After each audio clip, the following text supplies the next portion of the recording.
Smart by McKinney to attack the body. Oh, boy! The choke, man! I mean, his neck is wide open. Here it is. Guillotine. Choke him, yep. He's got a choke. Chris Duncan, indeed, is the problem! Chris, the problem, Duncan! And here's the takedown. Look how explosive he is. And then on the stand-up here, leaves his neck exposed. It's his back. Look at his back. Ridiculous. Look at his back. The muscles. The muscles in this dude's back. He's so big and so strong and physical. And still unbeaten, Mansur Abdul-Malik!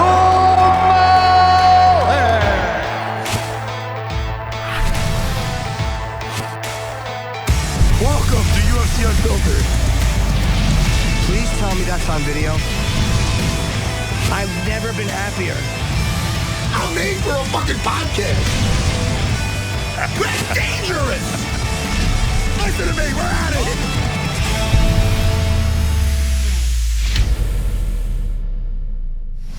Welcome to UFC Unfiltered. Matt is in Colombia this week getting, I believe he's getting stem cells, Dean. So thank you so much for sitting in. I appreciate it. And Matt's in Colombia getting stem cells. I want to be in Colombia getting stem cells, but yet here I am covering for Matt. But it's always good to talk to you, my friend. Jim, you are the man, and I'm always happy to talk to you. Me too, buddy. And we have Mansur Abdul-Malik is in today, 9-0-1 after that unbelievable win. And we have Chris Duncan we'll bring in just a moment. Devastating win over Terrance McKinney. I mean, that was what an incredible start to that fight. And I thought he was going to be, I thought he was finished. I didn't think he was going to make it past the first minute.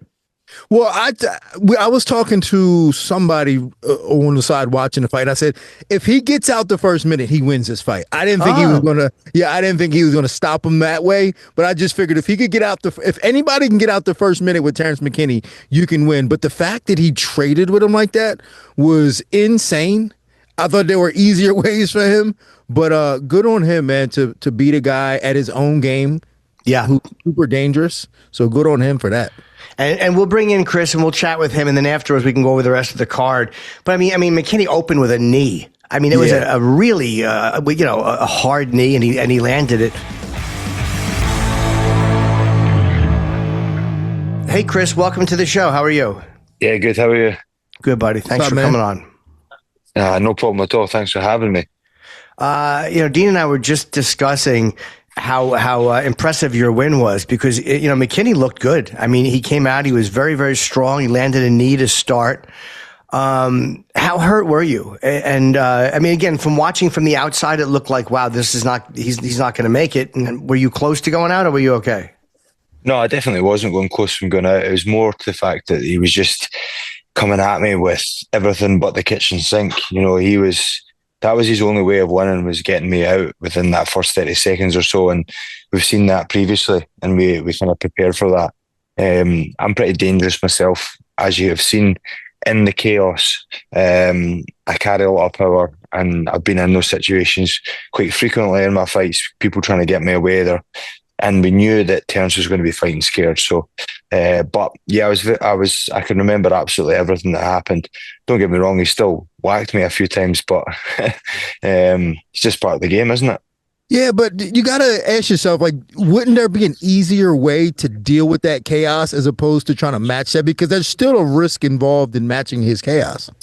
Yeah, for sure. The fence got me in trouble. I shouldn't have backed to the fence and stayed, and I should have circled my feet out. You're completely right there. The plan wasn't to get caught like that, but I didn't expect the kind of pressure he had.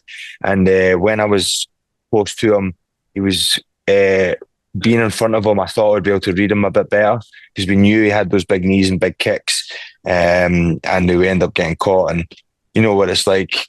Sometimes you don't really have a feel of something until they're in front of you, and you just kind of got to deal with that and problem solve on the spot. So yeah, we got it done. But yeah, I think I need to start moving my feet a bit more earlier on, and just to get that nervous energy off for one as well. I should have done that, but the defense definitely got me in a little bit of trouble last night. When did you feel it starting to turn around? If I remember correctly, there was you landed a pretty heavy body kick. in the center of the cage, and then followed it up with a right. Was that where you felt like you started to hurt him? No, when I hit him with the elbow, I used the elbow, and then I was gonna use the elbow as like an underhook into a shot, just to try and slow the pace of the fight down, because I wanted to get a hold of him and try and clinch with him a little bit to try and slow that franticness that he gave me. But when I hit him with the elbow, he's went down, and he's not liked it. My elbow's sore, so I can just imagine what his forehead feels like. Mm. On the broadcast, the boys mentioned how you work so hard and you take pride in working hard, and you didn't think that Terrance worked hard, and you almost and they made kind of alluded to the fact that you wanted to punish him for that. Was the fact that he's not known for his work ethic, was that part of your motivation for going out and wanting to win? Yeah, definitely. I do everything I possibly can to make sure that I win the fight, and training is an essential part of, yourself. You've coached many athletes. You know how important it is to be in the trenches and understand what it feels like to be tired, because sometimes it's quite a scary feeling when you get tired in a fight and you're like, you take a step back and you go, okay, I've been here in training, I understand what this feels like. And, I built myself on sacrifice and training hard, and I'm in the best gym in the world right now, trying to get better every single day. And, the work ethic and the work that you put in is well within your control. Everything else is quite uncontrollable. So that's something that I take great pride in. And him not training is just a kind of bad idea, especially going in with me. I'm a workhorse. Do you think that's one of the reasons that he comes out so fast and hard and tries to put guys away fast, is to avoid going deep into the fight? Yeah, I do think so. I think he fights scared in that sense. He wants to get everybody away relatively quick. But it's been working for him up until now. But the talent pool is only just getting better. Were you surprised? I thought they would have stopped it. Again, you weren't. You were just peppering him. You weren't hitting him with like everything you had while you were just throwing those lefts at his head. Were you surprised they didn't stop it a little bit sooner? I did, yeah. But in the moment, Mark Goddard was clapping his hands and telling him to move. So he was just doing enough to get up. So Mark just said, keep hitting, keep going until I say stop. And I ended up changing to submission because I was actually getting a little bit tired myself. I was like, I'm going to punch myself out here. Yeah. But you knew you had the choke as soon as you locked it in. It even, I think they even said sometimes you like he knew that was coming, and that was it for, he was fine tapping with that. Yeah, I think so. That's one of my front headlocks. As you see, a previous couple, I've had a few guillotines in my resume as well. So front headlock system is my kind of go-to, especially on the fence. I don't like going from the back to the head. I would prefer to start in front headlock because, I feel like you're circling back to the head and giving them an opportunity to attack the legs. But in that moment, him being hurt as well, I always wanted to try and finish the fight and, don't leave it to the judges, sorry. Oh, yeah, you could tell he was ready. His hand was, as soon as you locked it up, his hand was right here, just waiting for you to cinch it in to give him all the more reason to tap. Yeah, and he's had his hands flat on the ground as well. He wasn't defending his neck, he wasn't pulling his elbows in, all these sorts of things. I think that was, he was already done. I want to talk about one of your training partners and coaches, because he's a really good friend of mine, Rob Whiteford. I won't give him my phone number because he would always send me dirty stuff. And he's over there. Look. There he is over there. Rob, what's happening? Yeah, he's always sending me dirty stuff, so I won't give him my phone number. But how instrumental has he been in your camps? Does he go to Top Team with you, or you just work with him back home? So we work together back home, but we're in contact quite frequently through, I send him all my sparring footage. Mikey Brown, he sends all Robert the sparring footage for me. We analyse it. Robert has a family back home, so he can't divvy up the time. There may be a time that I maybe need him, and I'm sure he will come across and stay with me at ATT. But as of now, we have quite a good system, and Robert Whiteford's helped me train. He'd been training with me since I was an amateur. And he was holding me back from going to ATT until the very last minute, until I needed it. So it's good to have him in my corner, and the first ever Scottish fighter in the UFC, and now I'm the only Scottish fighter in the UFC now. So it's a really kind of full circle moment for me. You started out too after the Torres loss. You've won 4 straight. Did anything change for you after that first fight? Or did nothing change? And it was just he happened to grab you, or did you switch something? Listen, I don't want to fill your ears with excuses. I lost the fight. I went through a lot of stuff. I had injuries, God knows what else. But he beat me fair and square. I learned a little bit about myself within that. Went to Mexico City as well, which was another one. But yeah, in regards to myself, without trying to be a dick, I would say I'd like to have that fight again to try and get that win back, because he's a very dangerous opponent, and he caught me cold, and he caught me in a really bad moment in my career with some injuries that I was dealing with. But all hats to him, man. He's a really good fighter, a really good guy, and I feel like you learn from your losses, even though maybe they didn't beat you. That's the kind of wrong words to say, but I definitely felt like I flopped on the night there. That was my first pay-per-view card, first time in the main card. I think I just flopped a little bit. Lack of experience as well. And you mentioned that kind of the 2026, you want to really want to shoot for the top 15 because you feel you belong there, and you've had such a couple of really great fights, which the more visibility, the more likely they are to give fights. I mean, look what happened with Joshua Van. A couple of fights, and he gets the belt. So what is your goal by the end of 26? The end of 26, I would definitely like to start hitting the top 15. I'm always looking to get better. I want to fight the best guys. I know how much these guys, I train with them every single day. So whether it needs to be another 2 fights before I hit top 15, let it be. But the UFC are going to line them up, and I'm going to knock them down, and that's just my job. You got to just make sure you're available, you're fit, and you're ready, and you're ready to take on the next challenge. If there was anybody in the UFC that you think would bring out the best in you and would just make a barn burner of a fight, who would that be? Oh, that's a good question. I see, obviously, one of the most exciting fighters, and actually my favourite fighter right now, is Justin Gaethje. Absolute animal, unbelievable. I don't know if it would be a fight that would bring out the best in me. It would be an absolute barn burner for sure. What do you think about him and Pimblett fighting for that interim belt? That's a very interesting fight.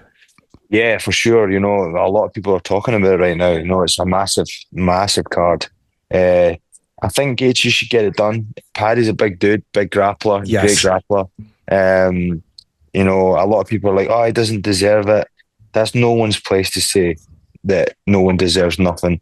The UFC is such a big engine, and they've not really been doing much wrong in regards to getting their name out there and making the right fights. They're always trying to push everybody, and timing. For instance, trying to get a shot at the title, it's all about timing. There's a lot of variables to it, so sometimes it's just what they've got to deal with at the time with the matchmaking and all that sort of stuff. But yeah, it's going to be a fantastic fight. Yeah, and I think people, because he's, sometimes when someone comes in, they just have that thing where they're kind of a star relatively fast. But sometimes I think people take away from how good they actually are because they think, oh, he's just getting the nod because of who he is. But he beat Chandler, he beat Bobby Green, he beat Ferguson. The Gordon fight we all saw. But yeah, I think that's going to be a really good fight. And I think that might be a tougher fight for Justin, even though he's my favorite fighter too. But I think Pimblett might wind up winning that fight. Yeah, for sure. It's never an easy fight with Justin, and I think he's actually leveled up quite recently as well, and so is Paddy. I stopped saying stuff about Paddy now. He completely proved me wrong. I just thought Michael Chandler was going to wipe the floor of him, and then he absolutely whooped him. So I'm just going to stop running my mouth. Yeah. When did you move to the States, Chris? I haven't moved there full time. I've been training at ATT since 2019, and then COVID hit, so I had about 2 years off from going to ATT, and then we started back in 2021 when I fought Charlie Campbell, and that's when I got into the contender series, into the UFC through the contender series, and I've just done my camps there from there on, and I've just grown strength to strength from there. The main thing for me, I think I had, because I was kind of a small fish in a big pond over there, I had to really just dive into the live goals and learning the classes and not get that private attention. And I think that's what really made me grow as a fighter, and made me learn and think about actual situations. So that's been a great thing for me. Do you have any inclination to move? Are you married? Do you have kids? Yeah, I have 2 kids and I'm engaged. Yeah. Oh, so you got a family there? Okay. Yeah. So I'm not too sure. I'm trying to think of what would be the best bet, whether I should be there full time or I should dip in and out. One thing I have noticed very, very well is that I get to work on some stuff at ATT. And then when it comes to going home, the guys and the level of guys are not very good compared to ATT. They are good, but they're not great compared to them. And what that does and what that allows me to do is work on situations and work on positions that I've been working on. And then I go back to ATT and refine it on the top level guys. And I found I got a lot better, a lot quicker. And that's been a really fantastic part of my growth. Yeah, I think that does help because like when you stay in the fire for too long, you never really get an opportunity to work on them spots and to experiment and play. I've always recommended to fighters, like if they have a home gym, to stay there and to continue to do your thing, but then eventually go to the big spot where you can then test it all out. So I think you're doing the right thing. Yeah, for sure. And then when you were there as well at ATT, there was amateurs there, whereas now it's a completely pro gym. So we don't get the opportunity. Like we're going with Moicano, Mateus Rebecca, Mateus Gamrot, Thiago Moses. You know, there's all these top level guys. Like they're not giving you an inch. I think it was, I've heard Gordon Ryan say it, and I've also heard John Danaher say that train with somebody. A lot of times it's good to train with somebody who you're better than, because that's how you work on things and you become comfortable doing them. And Gordon said the same thing. He'll work on a move with like a blue belt, and then he'll try it with a purple belt and then a brown belt and then a black belt. But that's how you kind of refine something. It's kind of what you just said. Yeah, it makes a lot of sense, doesn't it? Yeah, I just train with like one guy. I'm certainly, it's just for self-defense, and I never win. So I'm still not sure if it works yet. So if I ever get my ass kicked on the train, we'll see, because I can't submit him. Well, Chris, look, congratulations, man. There was such an exciting fight. I was really happy for you. And I thought Terrance looked like Terrance. I mean, he came in and he was very, very dangerous, very fast. And congrats on weathering that and turning it around. Really, really impressive win. Yeah, for sure. There's loads of learning points to come, even with the 2.5 minutes that I got in there. And, we knew he was dangerous. And, I was relatively scared in regards to him coming out the gate like that. So it made me train very, very hard and made me very prepared. And it got me in the zone. And, I'm just getting better every camp. And I'm looking forward to getting back to training and hopefully get a match very soon, hopefully in London. Well, I hope you do too, because I think you have a very exciting style. Every fight, starting with the Charlie Campbell fight, which really kind of set the stage for your UFC career. I mean, that was a wild fight in itself. So I think you just getting more opportunities to showcase that is going to give you a lot more opportunities to be just this tremendous prize fighter. Yeah, for sure. And I've only shown a little bit of my game so far. I'm looking forward to, 1, getting out the first round, and 2, just getting more fights and just getting better as a person and getting better as a fighter as well. Well, Ken, congratulations, and can't wait to see you again. Come back on, please, when you have another fight to promote, and because you're one of the more exciting guys in that division. So I can't wait to see you fight again. Anytime you need me, guys, just hit my manager up, and I'm more than happy to jump back on. Thank you very much. All right, thank you, Chris. Congratulations. Thank you, guys.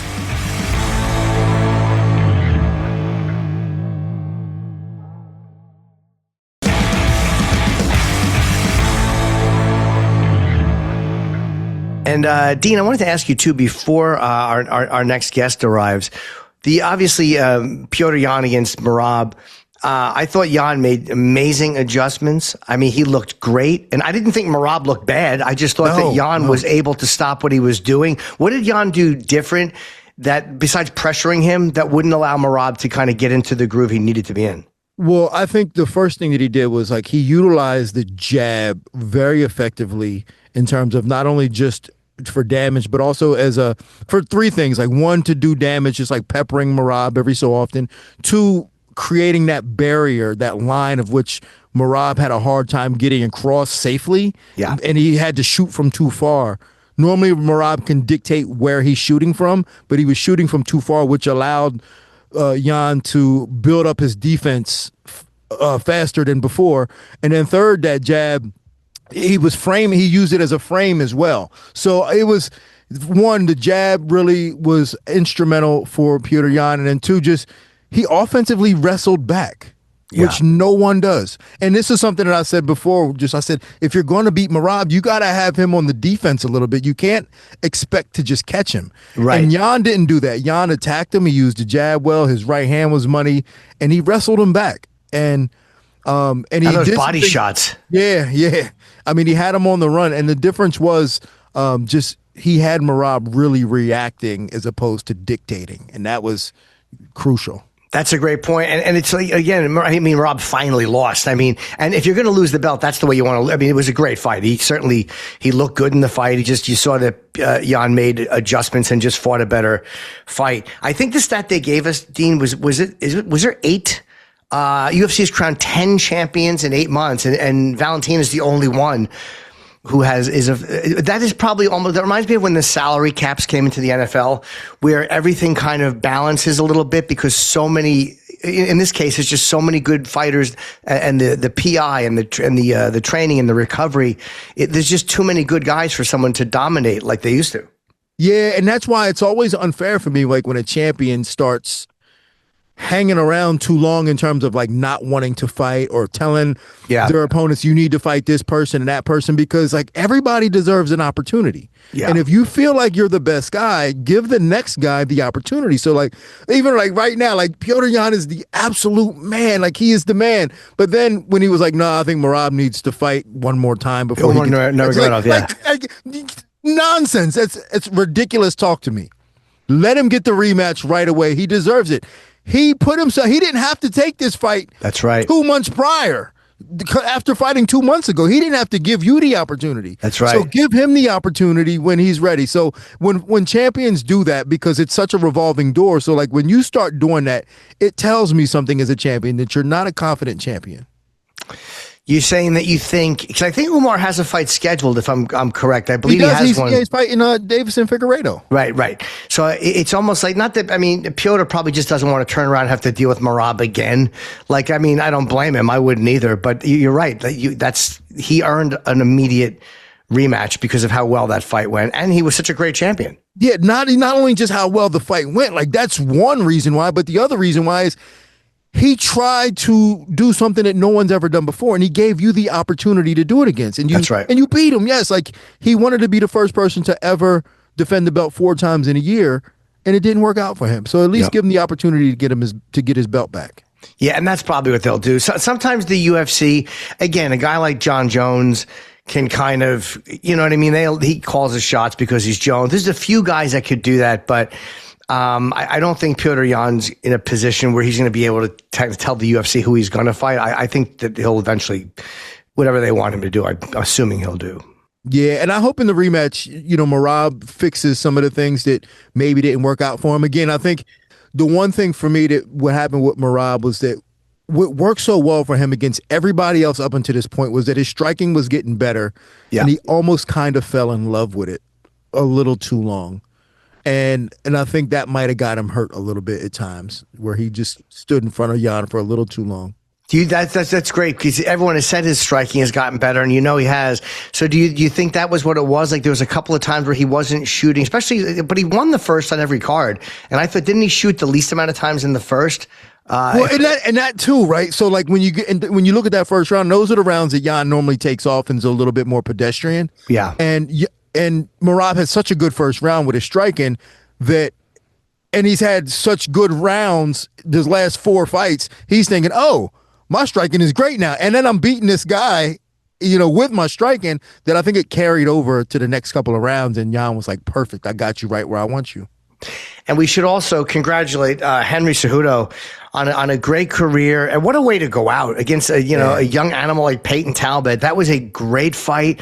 There was a couple of times it looked like Cejudo was not going to make it through the round. I think in the second and in the third, and he wound up going the distance. And again, it was the 30-27, but that was a much closer fight and a much more exciting and grueling fight than 30-27 tells you. Yeah, I don't know what the energy was like watching it on TV, but watching it in the arena firsthand, sitting there and watching the crowd get behind Henry in a situation like that, where I didn't think people liked Henry. Yeah. and Henry saved, despite being this great champion and beating TJ Dillashaw and DJ, I think he saved his best performance for last Saturday night. It was beautiful to watch him just gut it out in a losing but valiant effort, fight this young stallion the way he fought him. I gained so much respect for him, and when the crowd was saying like, "Go, let's go, Henry," I was like, "Yo, this is Henry's probably his greatest moment in terms of his fighting."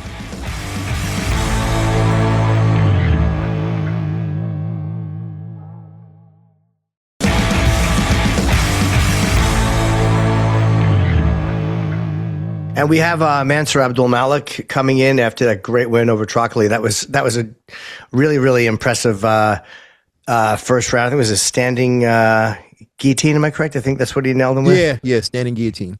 And they're calling it a 10-finger guillotine, which I don't know what that means. I mean, I'll ask him. How you doing, sir? How are you? I'm good. How are you? Can I ask you, just as a non-fighter, what is it? Why do they call the 10-finger guillotine? What is the difference between that and like another standing guillotine?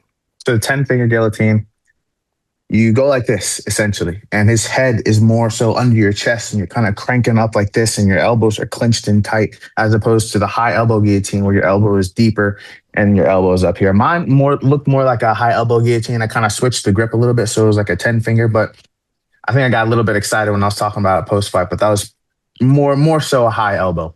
So what part of your is it more the forearm that's under the neck? For the 10-finger? Yeah. For the 10-finger, your hand's like this. So your elbows are almost like clenched in, and his head is like right underneath your chest, and you kind of go up more. It's not in the thumb area that's underneath. Oh, it is the hand. Yes, okay. Yes. It's the hand. Like right here. Yeah.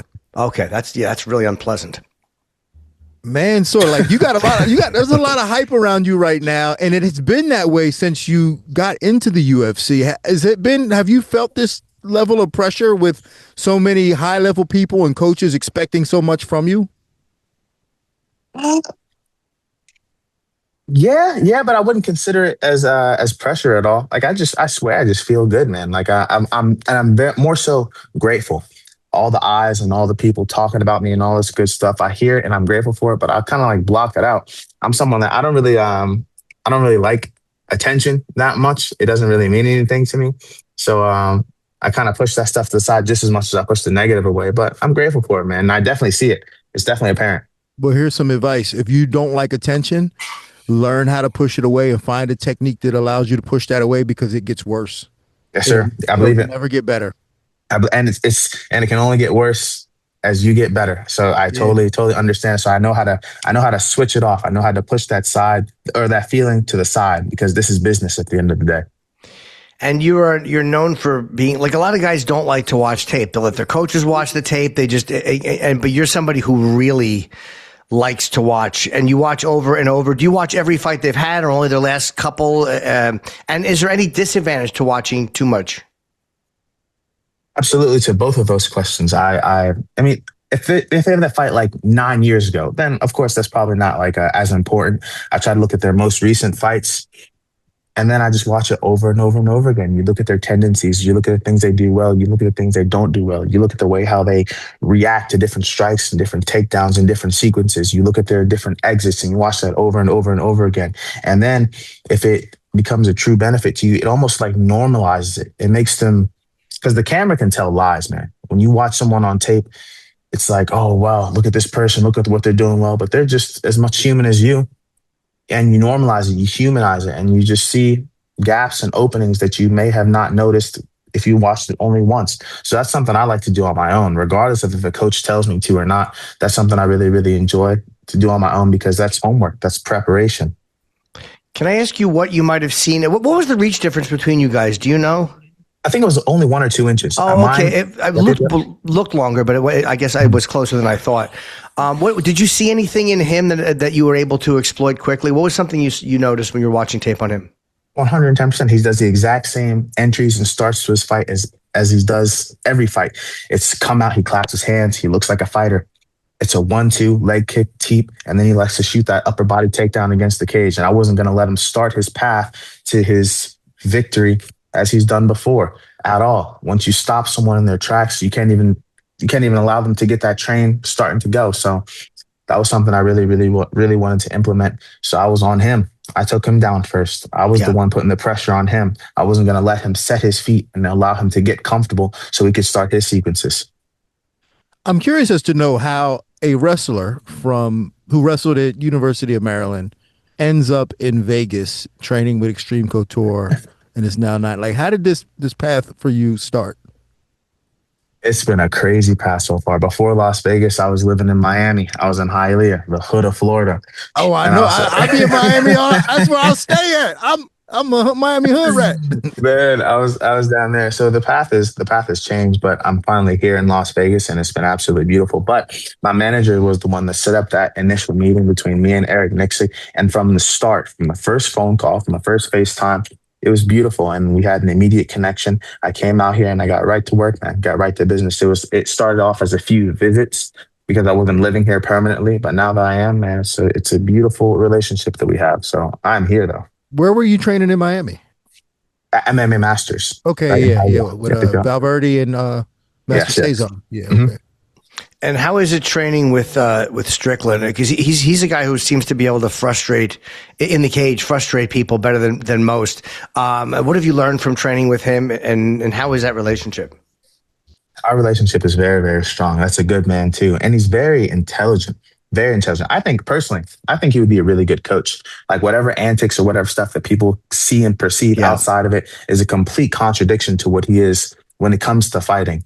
Like what he does in the cage and how he's able to control people and how he's able to implement his pressure and his style is so beautiful, man. And I've been able to learn so many different things from him, even on the wrestling side, because you got collegiate wrestling and freestyle wrestling, but then you also have MMA wrestling with the cage, and it's completely different. So he's been able to educate me on so many different things in that realm. But our relationship is very solid, and that's a good man who's helped me so many times, and I love to be able to help him whenever his fights come up as well.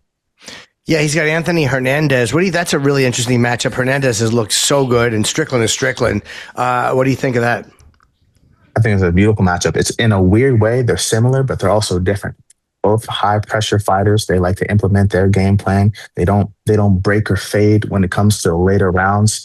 They're both intense. So they're similar, but they're not similar. Of course, I'm taking Sean Strickland in that fight, but It's going to be interesting to see. It's going to be really, really, really interesting to see because both guys are not easily breakable. And then they both like to go forward and put the pressure on. So we'll see. He frustrates people. It just seems like he's always just an inch away from getting hit. It just, I could see why guys think they have a shot at hitting him, and then he just gets out of the way. He seems like a very frustrating guy to deal with in the cage, more so than most. It's weird, man, because he's consistent and persistent. He's like this, inch forward, an inch forward, an inch forward. You throw something, he'll get out of the way, an inch forward still, an inch forward still. He'll never be all the way back out. He's just there. He'll move out of the way and then he'll just come forward and forward and forward. And he just has an intensity to him that's subtle. It's like a predator stalking his prey. He's just on it. Man, so something's been bothering me, and it bothered me a while ago, and then now talking to you, it's bothering me again, and that's the one on your record. It really bothered me that was considered, what was it? They call it a no contest, or I don't even know what it is now. I think it's a draw. It's a draw. Okay, yeah, they call it a draw. I mean, how frustrated are you to have that draw on your record from, and what was it, an incidental headbutt to Cody Burbage? And I'm just like, oh, I'm so upset about this. It was weird and it's funky. I was upset for it, upset about it for maybe 5 seconds. Like, I swear when it happened, I found out on Twitter, it was months later. Oh, worst thing to happen in modern day MMA. Mansur Abdul-Malik has his win overturned to a no contest, to a draw. I literally looked at it. I was like, got my coffee and went to go work out. And it's weird because they ended it in a finishing sequence. Okay, get my hand raised and everything. Wait a minute. Now it's no contest. And then they turned it to a draw. And then it was against somebody like that who's had something like that happen. That's my point. That's my point. Is it like, and I think Cody is a great guy, but he's kind of notorious for having these weird situations and kind of getting out of situations. I'm like, yo, just don't ruin the record of my man with a draw. It kind of bothered me from that. There's a few things I took away from that, man. It's number one, of course, I think he's a good man as well. After the fight, immediately immediately within the truest contents of my heart, I went over to his coaches. I apologized. That was not intentional.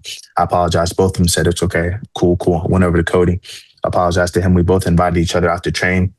It was a nice little interaction. Later on, whatever happened. And it's a sticky situation. When things happen like that, you can either go two directions.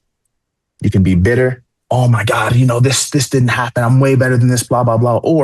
Or in my case, in my situation, I speak about how the results don't matter. And if the results truly don't matter, you don't speak about the losses or anything other than wins, as you don't speak about the wins. You just stay on the path.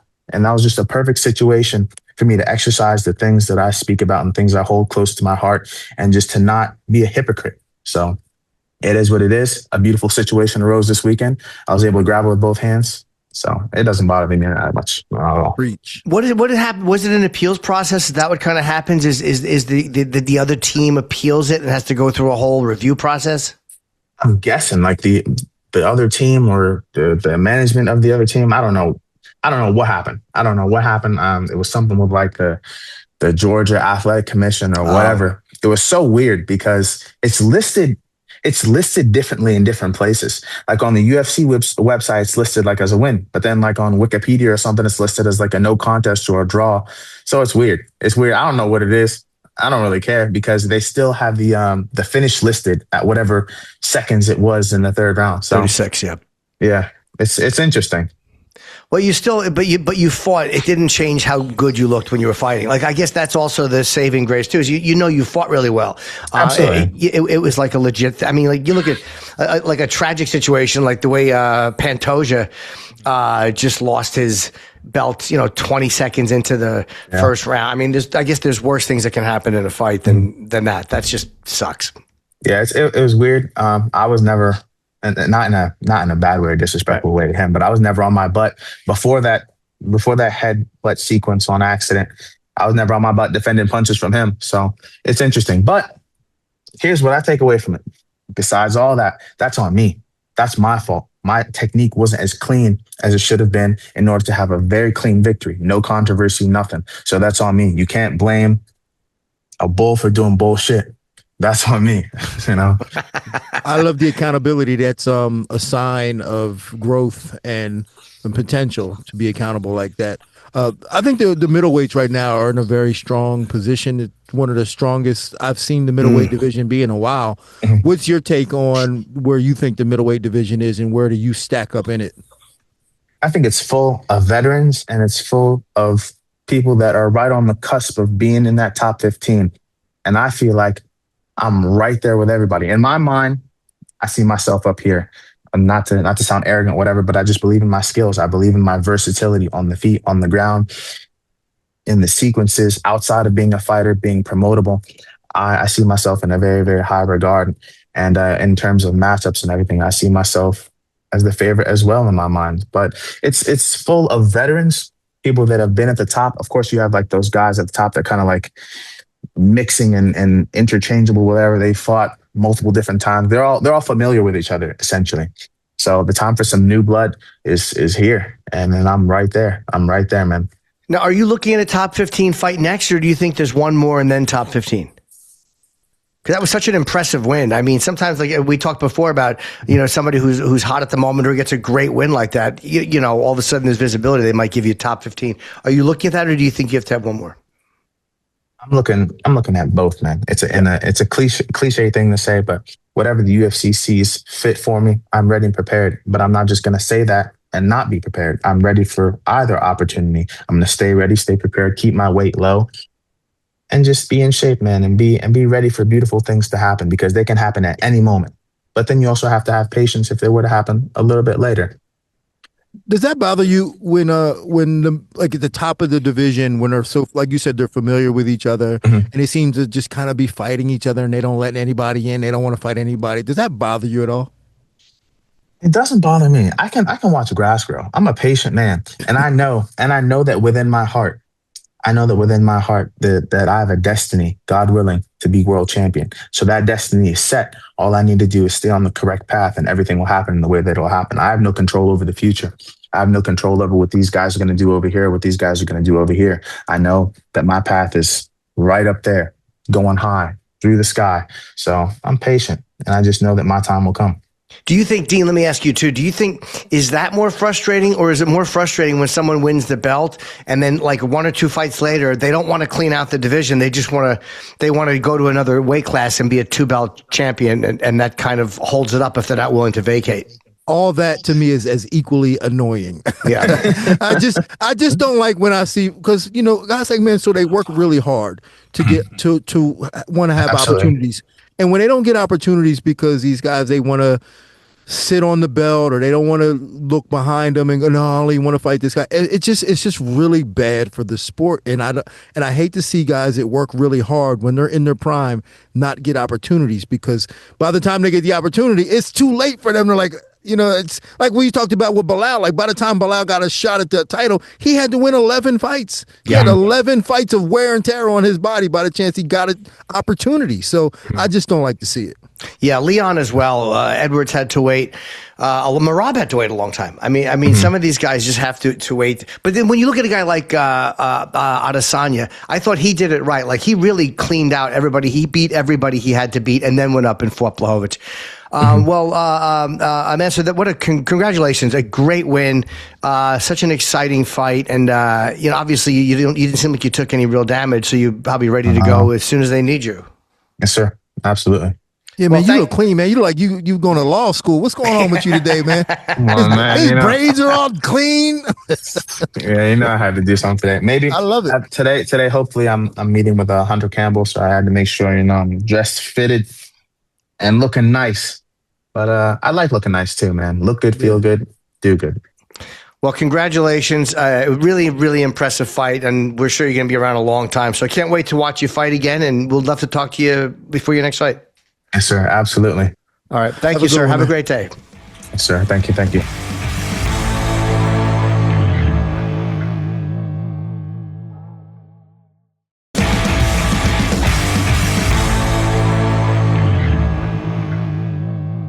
And of course, I have to ask you about Amanda's fight back. I think, what's it, the 3rd, or is that the 3rd or 4th week of January she's fighting? It's the 24th, so it's like right in the middle of the third. Yeah, because they're not doing anything until then. I think the next against Kayla Harrison. How is Amanda? I know she was angry. We had her on for a while, and she's like, she was bored. She was going crazy being retired. So how is she doing? I'm sure you've spoken to her. No, well, I'm in camp with her right now. You are in camp with her? Okay, I wasn't sure if you were. With her right now. Like I had to take the week off, but we still communicate every day. Me and Amanda talk every day. But I'm in camp with her, and she's doing real. I mean, I think she's a bit ahead of schedule. She's been sparring 5 rounds, like starting a month ago. And I'm like, we can slow down a little bit and just work on some things for now. But she's so motivated, and she's so hungry, and she's so happy. She's in a really good place mentally. Yeah, and I think that has been her biggest demon as a fighter. And so when she lost to Pena the first time, like she just wasn't in a good place mentally. She wasn't happy. But I think now that she's happy and she's training for fun more than anything else, she's a dangerous woman when you allow her those liberties.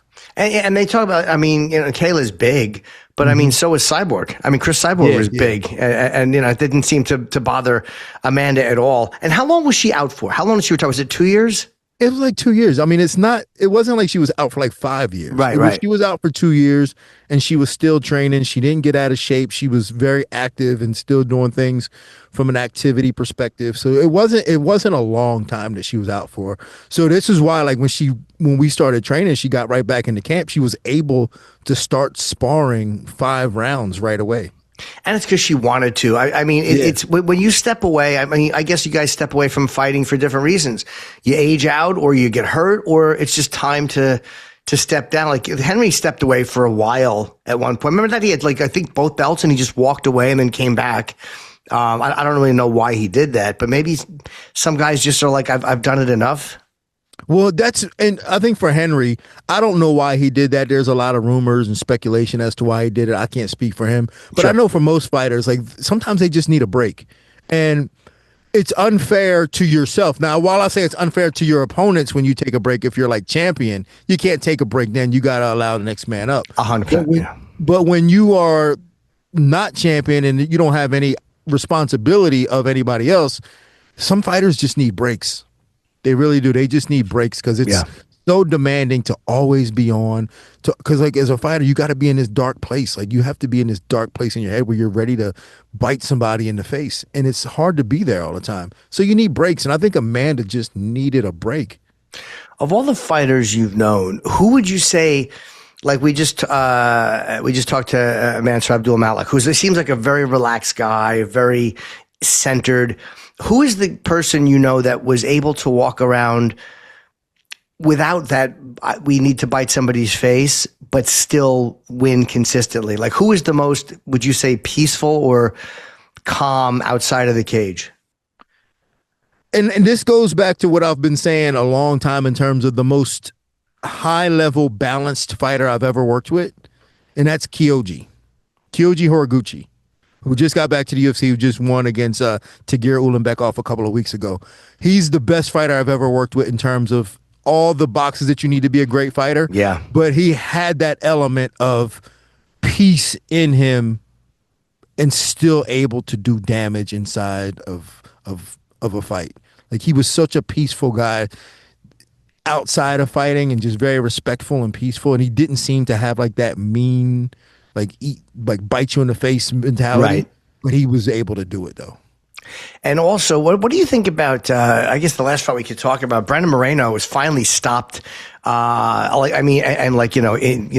by decision, by Tatsuro Taira, which was a great fight. Does Taira get the fight against Joshua Van? What do you think happens now as Pantoja heals up, depending on how long he takes? Well, I'll tell you what, Taira looked amazing, and I was happy to see it. I came up in the late 90s, early 2000s, where the Japanese had a really strong hold on, especially for lighter fighters of MMA. And Taira reminds me of an old school Rumina Sato, and I'm not sure you're familiar with him. I don't know. Yeah, but he's an old school guy that was just an absolute killer, and we all admired him on our way up, and that's what Tatsuda Taira reminds me of.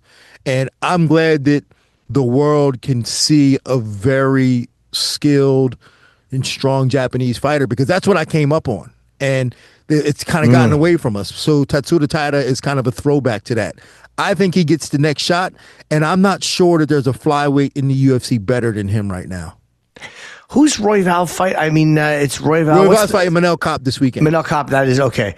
Yeah, some people were saying, would the winner of that fight, but it seems like Taira maybe earned it after stopping Brandon Moreno like that. Yeah, and it's tricky because Taira lost to Royval. And but you could see, like, I just rewatched that fight last night, and you could see that like Taira just he seemed to have a bit of imposter syndrome during that fight that you didn't see last against Brandon Moreno. Like against Brandon Moreno, he fought like a champion. Against Brandon Royval, he fought like, do I belong here? You could just see hesitation in him. Okay. He didn't really feel like he belonged there. But I think Tatsuda Taira might be the best flyweight in the world right now. If not him, it could be actually Kyoji Horiguchi as well. So like the two Japanese guys in the flyweight division right now are who I think are the best in the division. And congratulations also, Ferreira over Marvin Vettori, but of course Jalen Turner over Edson Barbosa. That was a pretty devastating stop in the first round. He looked like Tommy Hearns. Yeah. Yeah. So I love Edson, so I hate to see him lose like that, but it was a great win for Jalen Turner. So congratulations to him. When's the next fight? This weekend is Kape and Royval? Yeah, Kape and Royval this weekend. I'm actually working. I'm actually working the desk this weekend, and I'm cornering Jillian Robertson. Oh, nice. Fighting Amanda Lemos. And I'm working UFC BJJ on Thursday. So make sure y'all check all those out. The fights this weekend and UFC BJJ on Thursday. The Tackett brothers is something else. I'm not. And yes, they are. Jim, you still train jiu-jitsu, right? I trained today. Yeah. Yeah. It's pretty exciting. I think that the rule set they're using the 10-point must system, and I think that actually works better for grappling than it does for MMA. Same. They score like an MMA fight. 10 points. Oh, I see. Okay. You get a 10 or a 9 or a 10-8 round, and I think it actually works better. It's easier to score for grappling than it is MMA, and it makes the matches a lot more exciting too, because you can't score. Like if you're not scoring points for moves. It's like, are you winning? Are you dominating? And if you are, you're going to win the round. And I think that's a little bit more exciting for people. Yeah, because that's always been the biggest kind of criticism towards jiu-jitsu is it's not very exciting sometimes. Like especially when these guys are just kind of stalling. But when they're going after it, you have to go after it. In UFC BJJ, it makes it a lot more exciting. Yeah, and yes, I love it. I love training. It's again, I just do privates with, and I just roll with the guy instructing me. But it's great. We had somebody stopped in today. Let's see. There you go. I see you. That's not who I trained with, but I mean, he just happened to be in today, and everybody was kind of blown away that he walked in. You should try to get some rounds in with some other guys though. I agree. Some older guys. Well, my guy, the guy who trains me is very good, but it's all privates, and I don't do classes because the schedule just didn't work. Like I have to come back here and tape this. Mm-hmm. But yeah, I kind of want to roll with people who are not necessarily high level black belts. Yeah, you should just roll with some like random guys that are a little older that are not trying to kill you. They have to go to work. They don't want a black eye. They just want to, because that's where the real fun is in jiu-jitsu. Like when you're just kind of engaged in the activity of it. Yeah, for the sake of doing the activity of it. Yeah, I enjoy it. I mean, I love the victories I get are very small. It's just when I'm getting submitted. I see what he did there. All right. I missed the underhook. I know what I did wrong. Like recognizing where I fuck up is like, to me, it's a big step forward. Like I didn't stop it, but I'm like, oh yeah, now I know exactly why this is happening, and I recognize it when I do it wrong. Yeah. Well, stick with it, man. I think that I'm happy that you're doing it. I remember you years ago talking about it, and now the fact that you're doing it 4 days a week, it's impressive. I do 2 jiu-jitsu, 2 Muay Thai. Again, it's not for training to fight in tournaments. I just don't want to get the shit kicked out of me and fucking, walking down the street. Hell yeah. That's the only reason why I still stick around this sport. Are you still doing stand-up? I haven't done stand-up. I did, and I wanted to let you know, I did do some improv shows a couple of weeks ago. I did a couple. Oh, good. How were they? They were good. Not too bad. I know you guys hate improv, but no, I don't hate it. I actually enjoy it. Matt hates it. I like it if it's good. Like I think the best I've ever seen do it. I saw Amy Poehler do it once at UCB in New York. Yeah. I mean, and it was like, wow, that's what this is supposed to look like. But when it's done well, it's fun to watch. When it's done poorly, you're like, oh. Hey, trust me, when you do it poorly, you're like, oh, get me out of this. I've done it poorly. I stink at improv. Yeah, like, oh, get me out of this. I'm much better with somebody yelling, you suck, and responding to that than I am keeping a scene going in improv. It's not easy to do. No, especially when it's not going the way you want it to go. You're like, oh. Well, Dean, I hope to see you soon, buddy. I appreciate it. Matt, I think we'll be back soon. He's I don't know how long he's in Colombia for, but thank you, man. It's always good talking to you, and I hope to see you before the end of the year. Absolutely, man. Let's catch up soon, man. And next, I hope to catch a show in New York if you're ever performing up there. Every night. Yeah, I'm here almost every night except for I get Maine, Boston, and Connecticut in December, but every other night I'm here. Well, when I'm up there, man, I'm going to make sure I catch a show, man. I'll be in touch on that. All right. Thanks, buddy. I'll talk to you soon, Dean. And right, thanks, Mansur, and thank you for Chris Duncan for coming on. And Mansur Abdul-Malik, appreciate it. Peace. Bye-bye.